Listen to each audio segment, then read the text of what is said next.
Trump India மேல 26% tariff போட்டிருக்காரு. Auto, pharma, IT, gems and jewellery industries எல்லாம் impact ஆயிருக்கு. ஸ்டாக்ஸ் ஆல்ரெடி டவுன் ஆயிருக்கு. இப்போ என்ன பண்றது? மார்க்கெட்ல ஷார்ட் டேர்ம் வாலட்டாலிட்டி இருக்கும், but long term investors panic ஆக வேண்டாம். இந்தியா இப்போ ட்ரேட் டீல் நெகோஷியேட் பண்ண யோசிச்சுட்டு இருக்காங்க.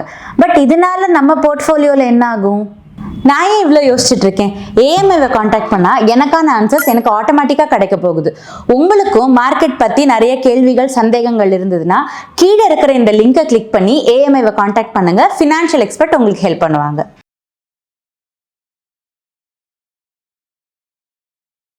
ஃப்ரெண்ட்ஸ், இந்த சேமிப்பு முறைகள் வீடியோவில் நாம் பேச போகிற தலைப்பு பொறுப்பு வர்சஸ் சேமிப்பு. நம்மில் பல பேர் படித்து வேலையில் சேரும்போது நம் குடும்பம் சார்ந்த பல பொறுப்புகள் நம்மோட தோளில் ஏறும். சில நேரங்களில் பெரியவங்க கூப்பிட்டு, தம்பி இதை நீங்கள் கொஞ்சம் ஏற்றுக்கங்கன்னு சொல்லவே தயங்குவாங்க. ஆனாலும் நீங்கள் அதே குடும்பத்தில் தானே வளர்ந்துருக்கீங்க. உங்களுக்கு தெளிவாகவே தெரியும் தட் இந்த சிரமங்கள்லாம் பெரியவங்க எடுத்து தான் நம்மளை இந்த இடத்துக்கு கொண்டு வந்திருக்காங்க அப்படிங்கிறது உங்களுக்கு தெளிவாக தெரியும். ஸோ நீங்களாகவே வாலண்டரியாக நான் இதையெல்லாம் ஏற்றுக்கொள்கிறேன் அப்படின்னு சொல்லக்கூடிய ஒரு மனநிலைக்கு வர வேண்டும். நம்மளை கேட்கலையே, நம்ம எதுக்கு சொல்லணும் அல்லது நம்ம எதுக்கு செய்யணும் அப்படின்ற அந்த ஆட்டிடியூட் இல்லாமல் நான் பொறுப்பேற்றுக்கொள்கிறேன் அப்படின்னு வாலண்டியர் பண்ணி ஒரு குறிப்பிட்ட பொறுப்பை நீங்கள் ஏற்றுக்கொள்ள வேண்டும். எல்லா பொறுப்புகளையும் ஏற்றுக்கொள்ளக்கூடிய இடத்துல நீங்கள் இருக்க மாட்டீங்க.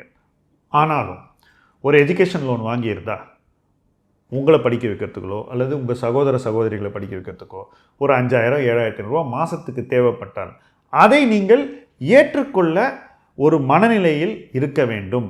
அவங்க கேட்கல அதனால் நான் செய்யலைன்னு நீங்கள் நினைக்கக்கூடாது. நீங்களே வாலண்டியர் பண்ணி அந்த பொறுப்பை ஏற்றுக்கொள்ள வேண்டும். நீங்கள் யோசிக்கலாம், நீங்கள் சேமிப்பை பற்றி வீடியோ பேச வந்துட்டு எதுக்காக இதை பேசுகிறீங்க அப்படின்னு. அதுக்கு ஒரு முக்கிய காரணம் இருக்குது.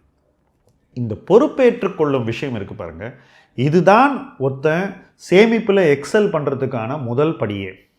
எப்போ ஒருத்தன் அந்த பொறுப்பேற்றுக்கிட்டு அந்த ஒரு லைபிலிட்டியை, அந்த ஒரு ரெஸ்பான்சிபிலிட்டியை சரியான வழியில் நிறைவேற்றுறானோ, அந்த ரெஸ்பான்சிபிலிட்டி முடிஞ்சதுக்கப்புறம் அதே பொறுப்பை அவன் தன் மீது செலுத்தி கொள்ள பழக்கப்பட்டு விடுகிறான்.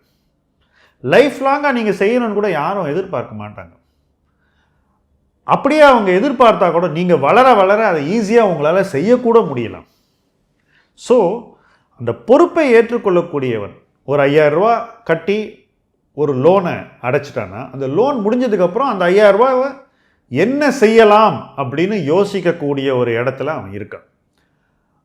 இந்த 5000 ரூபாய் எவ்வளோ கஷ்டப்பட்டு வந்தது, இதுக்கு முன்னாடி என்ன மாதிரியான ஒரு இடத்துக்கு போச்சு, எப்பேற்பட்ட தேவையை அதை நிறைவேற்றுச்சுன்னு அவன் மறக்கவே முடியாது. ஏன்னா அவ்வளவு மாதம் ஹேபிச்சுவலாக கட்டியிருக்கான். அப்படி இருக்கக்கூடியவன், சரி இவ்வளவு நாளைக்கு இந்த பணம் நம்மளது இல்லைன்னு தானே நம்ம வாழ்ந்தோம், இதுக்கு முன்னாடியே இந்த பணத்தை வாங்கி செலவு பண்ணி தானே நம்ம இந்த இடத்துக்கு வந்தோம், இப்போவும் இந்த பணம் நம்மளது இல்லைன்னு நினைப்போம். அப்படி நினச்சி நாளைக்கு நமக்கு ஒரு தேவை வரும்னா அந்த தேவைக்காக இந்த பணத்தை நம்ம சேமிப்போம்ன்ற ஒரு மனநிலை வளரும். அந்த மனநிலை வளர்வதற்கு மிக முக்கியமான காரணம் பொறுப்பேற்றுக்கொள்ளுதல். So those who take responsibility tend to achieve more. அதுதான் நான் சொல்லக்கூடிய சிம்பிளான பாயிண்ட். யார் பொறுப்பாக இருக்கிறானோ அவன் பெரும் சாதனையாளனாக வர வாய்ப்புகள் அதிகம். இது நான் பார்த்த வரைக்கும் நான் சொல்கிறேன். சரி, அடுத்தது, இந்த பொறுப்பேற்றுக்கொள்ளுதல் என்பது ஏதோ மற்றவங்களை ப்ளீஸ் பண்ணுறதுக்கோ அல்லது பெருமைக்கோ இல்லைங்க.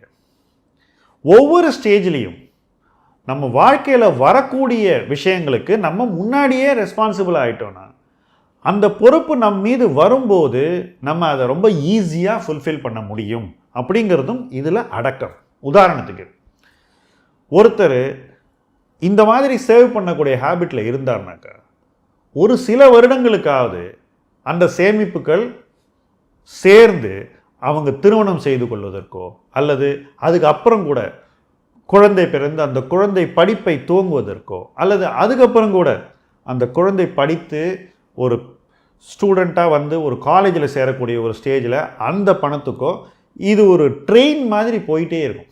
இது ஒரு நீட்சி. இது ஏதோ ஒரு நிகழ்வோ அல்லது ஒரு சம்பவமோ அல்லது ஒரு சாதனையோ கிடையாது. இது ஒரு பழக்கம். பொறுப்பேற்று கொண்டால் நாளைய பொறுப்புகளுக்கு முன்னாடியே தயாராகக்கூடிய ஒரு பழக்கம் உங்களோடு சேர்ந்து வாழ்க்கையில் பயணிக்க போகிறது.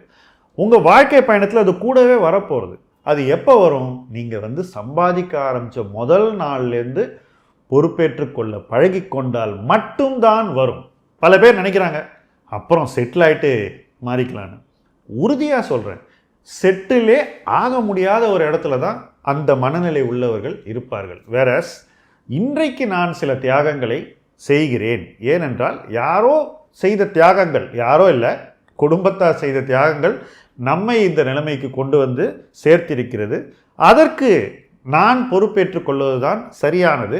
இந்த பொறுப்பேற்றுக் கொள்ளும் இந்த பழக்கம் என்னோடு தொடர்ந்து பயணிக்கட்டும், என்னையும் கடந்து இருக்கட்டும் என்ற அந்த ஒரு மனநிலையை உருவாக்கி கொண்டால் அவர்களது சேமிப்பு மற்றவர்களை விட மிக சிறப்பாக இருக்கும் என்பது என்னுடைய கணிப்பு. நான் பார்த்த வரையில் சொல்கிறேன்.